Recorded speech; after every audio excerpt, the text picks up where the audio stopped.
The first things we're going to do is we're going to apply some water just to make sure that there's not a cure and seal on here. Looks like it's sort of soaking in. Does that tell us we don't have a sealer? Correct. I'm spraying water on the floor right now just to make sure everything's getting absorbed. I can see right away that the water's pulling away in this area here, and we need to spot degrease this. And if you could put some degreaser on here, I'll continue spraying the floor, looking for some more problem areas. Any concerns just washing this degreaser off into the driveway? No, this is a biodegradable product. It's environmentally friendly and we should have no problems. Now that we've degreased our floor, our next step is we're going to acid etch it. Acid, so I guess that explains the rubber boots, gloves, and goggles you've outfitted us with? Correct. This is the acid? Yes, it is. In this particular case, we add one of these to 2 gallons of water. We are going to use a plastic sprinkling can. That's important because we don't want to use metal. Acid reacts with metal. And we want to make sure our floor is damp so that the acid has a chance to flow out. The acid is reacting with the surface of the concrete, and it's allowing us to have some good mechanical adhesion. Now that we've finished acid etching, we're just going to rinse whatever dirt or loose particles were created and get the floor clean again. So no concerns about rinsing the acid out into the driveway? No, the acid has all reacted with the concrete and has become a salt.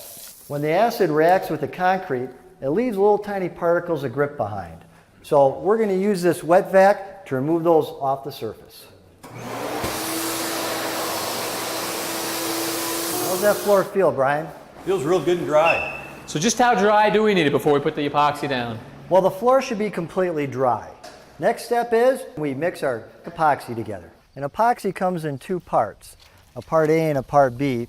You need to mix the 2 of them together for that chemical reaction to occur.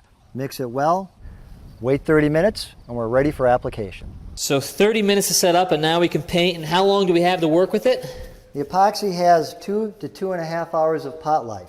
That's why we don't want to mix up any more than we need to ahead of time.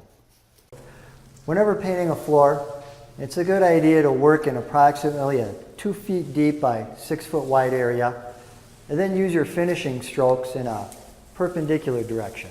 So Brian, what do you think? I think it looks great. You know, 1 coat does look good, but if we put 2 down, it's going to look fabulous. I think we should let this dry, come back tomorrow, and put down a second. So Doug, did we have a good night for drying? Yes, we did, Kevin. All right, well, let's see how it looks. Hey, good morning, Brian. Morning. Can I walk on it? Absolutely. All right. Brian, what do you think? I think it's definitely an improvement for what we had. It does look good, but I can see a few places where it's a little bit thin and not quite as uniform as it could be. So second coat? Yeah, a second coat will take care of these problems, and there's something else we can do to dress this floor up even more. As a decorative effect, we have these color flakes that we can add to the finished floor system. They help hide some of these imperfections in the floor, plus they give us a very nice look. Floor needs a second coat, but not the walls. Brian, we've got enough painted here now that it's time to start putting the color flakes down. It's important to put the color flakes down into the epoxy while it's still wet so we have good adhesion.